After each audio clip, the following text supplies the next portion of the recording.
Assalamualaikum anak-anak. Waalaikumsalam warahmatullahi wabarakatuh.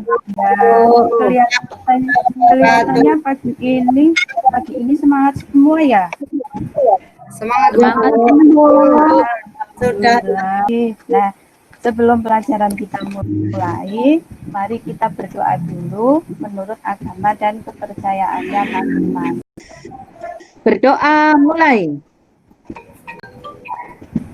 Berdoa untuk menambah semangat pagi ini. Sebelum pelajaran kita mulai, mari kita bersama-sama menyanyikan lagu wajib dari Sabang sampai Merauke. Nah, dengan menyanyikan lagu dari Sabang sampai Merauke tadi, semoga bisa menambah kecintaan kita kepada negara kesatuan Republik Indonesia.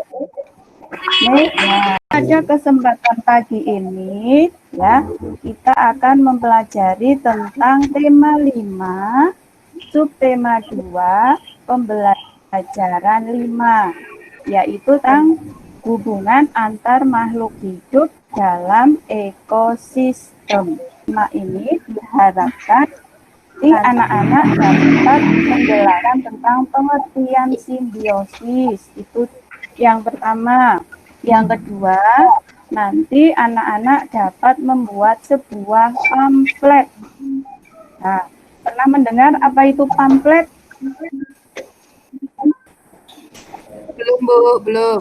Ya. Terus yang ketiga, nanti anak-anak diharapkan dapat mengidentifikasi 3 jenis simbiosis, ya, 3 jenis simbiosis. Kemudian yang selanjutnya nanti diharapkan anak-anak dapat membuat sebuah teks non-fiksi. Teks non-fiksi menceritakan tentang salah satu jenis simbiosis. Yang terakhir nanti anak-anak dapat menyebutkan properti tarian daerah. Lalu masih ingat anak-anak sudah mempelajari tentang apa?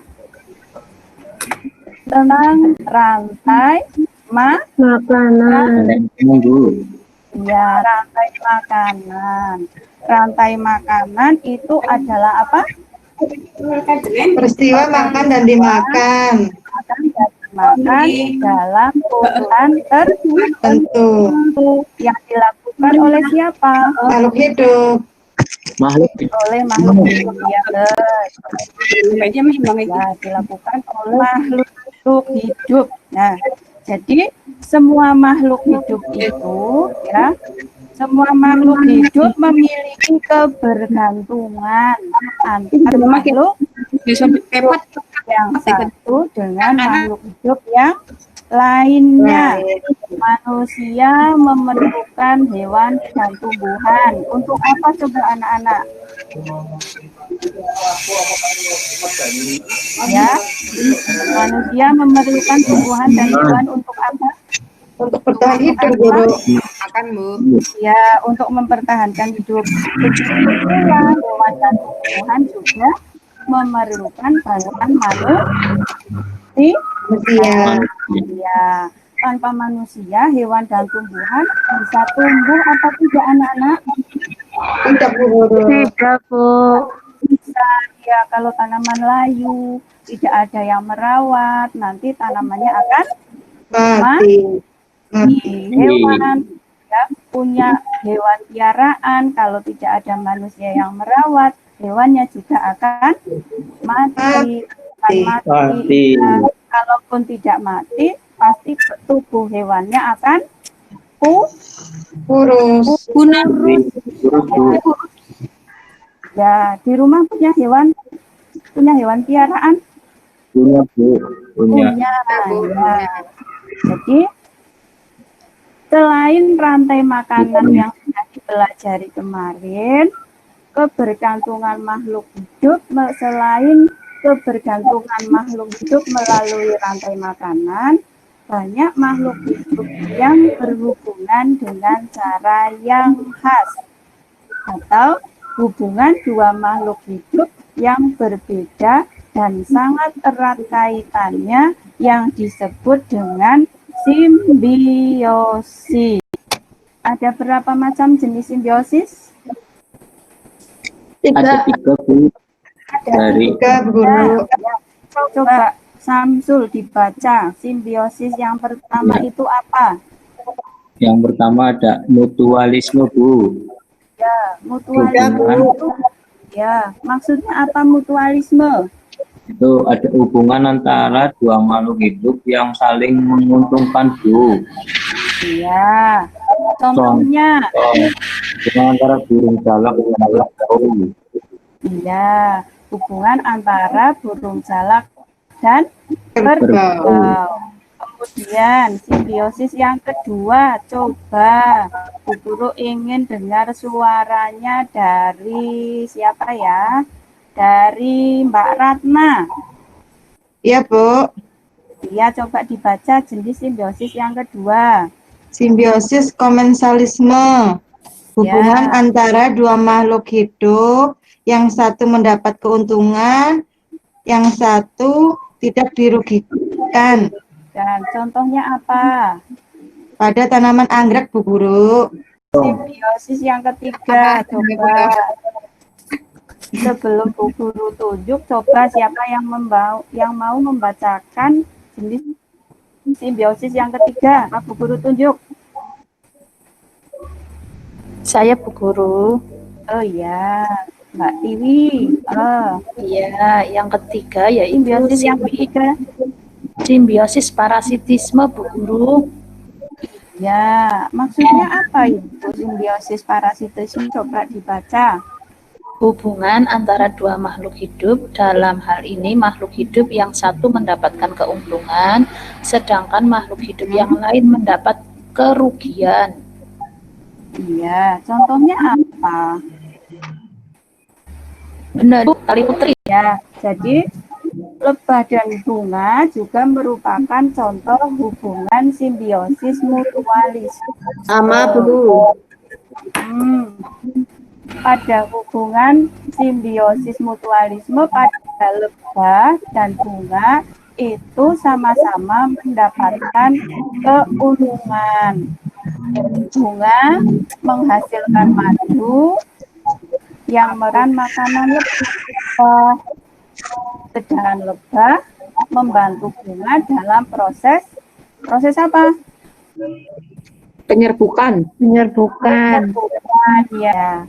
Hubungan ketergantungan antar dua makhluk hidup yang kalian lihat di lingkungan sekitarnya ya bisa juga dituangkan dalam sebuah pamflet.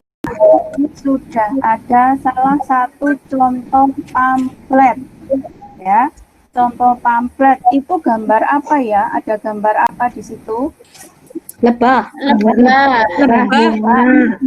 Lebah yang hinggap di bunga. Berarti itu contoh pamflet tentang simbiosis apa? Mutualisme. Iya, tentang contoh pamflet tentang simbiosis mutualisme. Nah, pada pamflet itu di akhirnya terdapat gambar, sedangkan di bawahnya terdapat tulisan dikembangkan oleh anak-anak menjadi sebuah teks non-fiksi. Ya, teks non-fiksi siapa? Teks itu apa ya? Teks ya? Bacaan. Bacaan. Setiap hari kalian pasti membaca. Ya, mboten?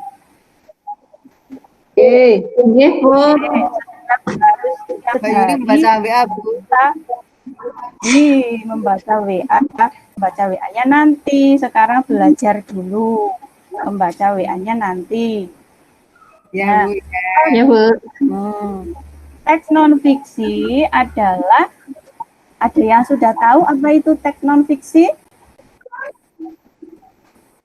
Teks yang nyata, Bu Guru.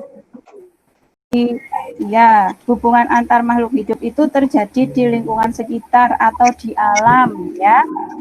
Alam di sini bisa menjadi sumber inspirasi. Ya. Alam menjadi sumber inspirasi seperti dalam kesenian tarian tradisional. Tarian Luruk Langgai dari suku Mentawai itu gerakan yang ditampilkan oleh penari itu menirukan aneka gerak hewan. Tarian tradisional, penari menggunakan properti tari untuk menambah keindahan gerak tari. Ya, masing-masing daerah mempunyai jenis tarian yang berbeda, properti tariannya juga berbeda-beda. Properti tari itu apa? Perlengkapan tari, Bu. Menari. Ya, properti tari adalah benda-benda yang digunakan sebagai alat untuk mendukung ungkapan suatu gerakan. Guru nanti ingin juga mengetahui pemahaman anak-anak semuanya. Apakah anak-anak benar-benar sudah paham tentang materinya apa belum? Nanti guru kirimkan link evaluasi pembelajaran. Nah, kalau ada hal-hal yang masih belum jelas, ya bisa ditanyakan ke guru. Jelas ya? Nah, kiranya untuk pembelajaran pagi ini ya cukup sampai di sini dulu. Pesan guru adalah jangan lupa belajar, ya belajar yang rajin, jaga kesehatan. Ya, terima kasih anak-anak untuk partisipasinya pagi ini. Semoga kita tetap semangat ya. Semoga sehat selalu sehingga bisa mengikuti kegiatan belajar dengan baik ya. Bu Guru akhiri, wabillahi taufiq wal hidayah. Wassalamualaikum warahmatullahi wabarakatuh. Waalaikumsalam warahmatullahi wabarakatuh.